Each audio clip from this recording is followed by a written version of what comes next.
നിലമ്പൂരിൽ പോളിംഗ് മികച്ച രീതിയിൽ പുരോഗമിക്കുമ്പോൾ വലിയ പ്രതീക്ഷയിലാണ് സ്ഥാനാർത്ഥികൾ. കുടുംബത്തോടൊപ്പം വോട്ട് രേഖപ്പെടുത്തിയ UDF സ്ഥാനാർത്ഥി ആര്യാടൻ ഷൌക്കത്ത് UDF വലിയ ഭൂരിപക്ഷത്തിൽ വിജയിക്കുമെന്നും UDF വോട്ടിൽ വിള്ളലുണ്ടാക്കാൻ ആർക്കും കഴിയില്ലെന്നും പ്രതികരിച്ചു. 9 വർഷമായി ഈ നിലമ്പൂർ അവഗണിക്കപ്പെടുകയാണ്. ഇത് ചർച്ച ചെയ്യപ്പെടുന്ന തെരഞ്ഞെടുപ്പാണ്. പിണറായി വിജയൻ ഗവൺമെന്റിന്റെ ഈ പറയുന്ന അഴിമതിയും അതേപോലെ തന്നെ അത് ജനങ്ങൾക്കുണ്ടാക്കിയ ഗവൺമെന്റ് ഉണ്ടാക്കിയ ഒരു ദുസ്ഥിതിയും ചർച്ച ചെയ്യുന്ന തെരഞ്ഞെടുപ്പായത്. തീർച്ചയായിട്ടും അത് നിങ്ങൾക്ക് കാണാലോ എവിടെയും. ഇപ്പൊ അടുത്ത കാലത്ത് നടന്ന എല്ലാ ഉപതെരഞ്ഞെടുപ്പുകളും നമ്മളത് കണ്ടതല്ലേ.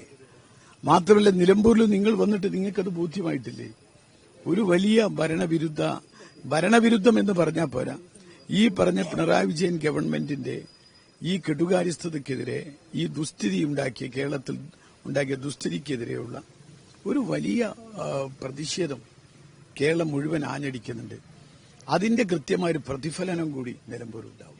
നാട് പകർന്നു നൽകിയ ആത്മവിശ്വാസം തനിക്കും ഇടതുമുന്നണിക്കുമുണ്ടെന്ന് LDF സ്ഥാനാർത്ഥി M. സ്വരാജ്. നല്ല ആത്മവിശ്വാസമുണ്ട്.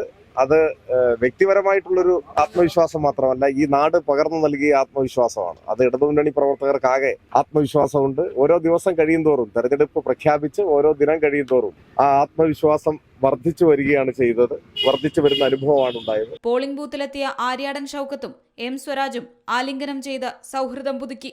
എന്നാൽ ഷൌക്കത്തും സ്വരാജും നേരിൽ കണ്ടപ്പോൾ നടത്തിയത് അഭിനയമെന്ന് വിമർശിച്ച അൻവർ താൻ ചെയ്ത വികസനങ്ങൾ ജനങ്ങൾക്ക് നന്നായി അറിയാമെന്ന് കൂട്ടിച്ചേർത്തു. അല്ല, പുള്ളി സിനിമ സ്റ്റൈലാണ്.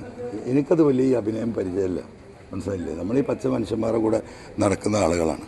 അപ്പം അതിന് വിധേയമാകാൻ ഞാൻ തയ്യാറില്ല. ഇപ്പോൾ രാവിലെ കെട്ടിപ്പിടിച്ചില്ലേ, രണ്ട് അഭിനേതാക്കൾ തമ്മിൽ കെട്ടിപ്പിടിച്ചില്ലേ? ഇവിടുത്തെ 2 സ്ഥാനാർത്ഥികൾ കെട്ടിപ്പിടിക്കുന്നുണ്ട്. സൗഹൃദം വളരെ നല്ലതാണ്. സൗഹൃദമൊക്കെ ആവാം.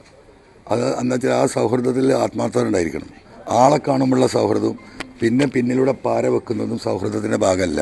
തെരഞ്ഞെടുപ്പ് ഫലത്തിൽ ശുഭപ്രതീക്ഷയാണെന്നും നരേന്ദ്രമോദിയുടെ വികസന പ്രവർത്തനങ്ങൾക്ക് അനുകൂലമായി നിലമ്പൂരിലെ ജനത വോട്ട് രേഖപ്പെടുത്തുമെന്നും NDA സ്ഥാനാർത്ഥി അഡ്വക്കേറ്റ് മോഹൻ ജോർജ് പ്രതികരിച്ചു. പല ബൂത്തുകളിലും പോയി വളരെ നല്ല പ്രതീക്ഷയാണ്. ജനങ്ങളൊരു മാറ്റം ആഗ്രഹിക്കുകയാണ്. അതാണ് ഞങ്ങൾ കാണുന്നത്.